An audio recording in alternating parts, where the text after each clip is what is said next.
You ever have one of those nights where you just know you'll be telling the story for the rest of your life? That was me.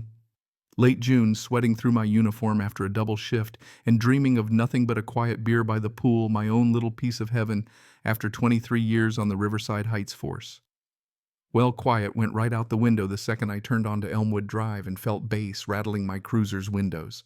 The kind of deep, relentless bass that screams party, except this was my house. And the party, oh, it wasn't mine. I'm talking 50 teenagers at least drunk loud and living it up in my backyard like they'd rented a hotel pool on spring break. Red Solo cups everywhere, pizza boxes floating in the pool, kids doing cannonballs like they owned the place. My garden, the one I'd babied for years, trampled. My outdoor kitchen buried under beer bottles and chips. Someone even set up a full DJ booth on my deck. It felt like a bad dream, except it was real and it was mine to clean up. I just sat there in my car for a moment, staring. You work your whole life for something, and in one night a bunch of spoiled kids treat it like a frat house. The anger that hit me, man, it was old, deeper than just property damage. It was about respect, you know what I mean? But you don't last this long in law enforcement without learning how to swallow that rage. I took a deep breath, squared my shoulders, and walked in through the side gate. Instantly, I'm hit by the smell of weed, cheap beer, and bad decisions. The DJ, some bleach blonde kid, all bravado and too much cologne, is running the music like he's at Coachella.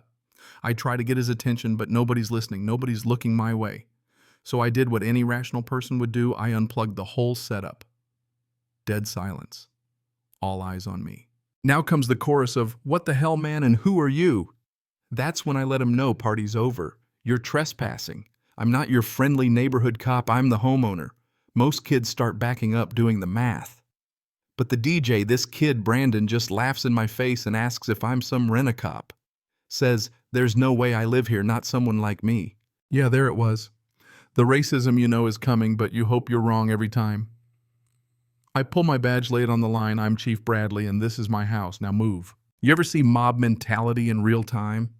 Some get it, some double down. Brandon decides to double down. "You're probably just a renter. Cops don't live here," he says, like he's got the final word. His friends are backing him up, laughing, recording. The smart ones are gone. The others are gearing up for a showdown. I give them one last chance, leave quietly or face the consequences. But Brandon steps up, gets in my face, and starts to spit out that word. The word. Never got to finish. His hand came flying, slapped me right across the face. It was loud, sharp, caught on a half-dozen cell phones for posterity. I've been called everything in this line of work. Been spit at, threatened, you name it. But this was personal. My own backyard, years of service, and some entitled punk thinks he can put his hands on me and get away with it. I kept it together. More for myself than anyone else. I called for backup, voice, steady, clear, no yelling. Explained the charges. Explained the witnesses.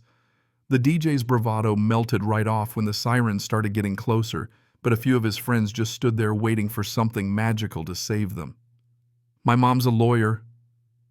"You're going down for this," Brandon shouts as he's cuffed and loaded into the squad car. "Sure, kid." That's when his mother arrives, and let me tell you, she did not disappoint. Comes barreling down the street in a BMW, hair-perfect heels, clacking, already shouting into her phone about lawyers and police corruption before she even sees me. She storms through the gate, takes one look at the scene, her precious boy handcuffed in the cruiser, her friends lined up against the wall, and she zeroes in on me. You're harassing my son. You let him go this instant." I try to explain assault on an officer, hate crime, property damage, the works. She laughs, says her son would never do anything like that. I tell her it's all on video, multiple witnesses, no way out. She demands to see the footage, so I show her. And for a moment, just a split second, I see something crack. But then just like that, she goes right back to denial. "This is fake. You're framing my son because you're jealous." The situation, you can guess, just spirals. She starts live streaming the whole thing, turning it into a circus. Me, my officers, the whole mess broadcast to thousands of people, claiming reverse racism and police corruption. In the comments, let's just say the internet is not on her side.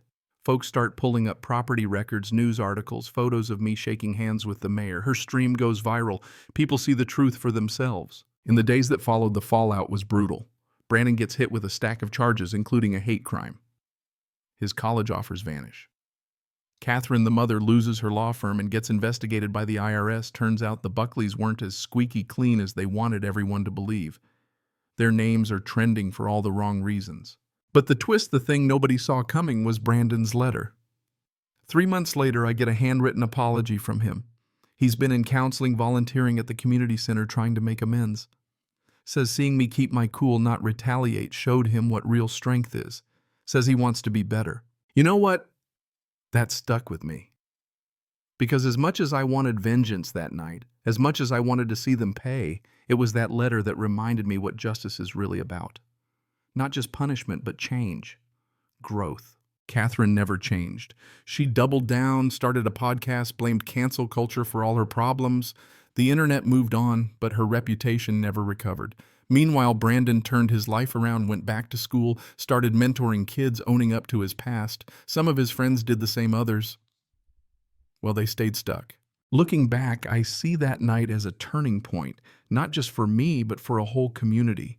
We got new policies, new conversations, new respect. My backyard, the one they wrecked, is better than ever. Insurance money helped with that, ironically. And every time I sit out there, I remember that justice isn't just about arrests or headlines or going viral.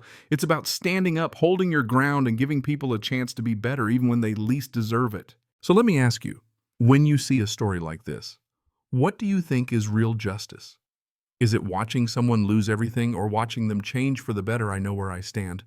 Let me know in the comments. Let's talk about what justice means to you.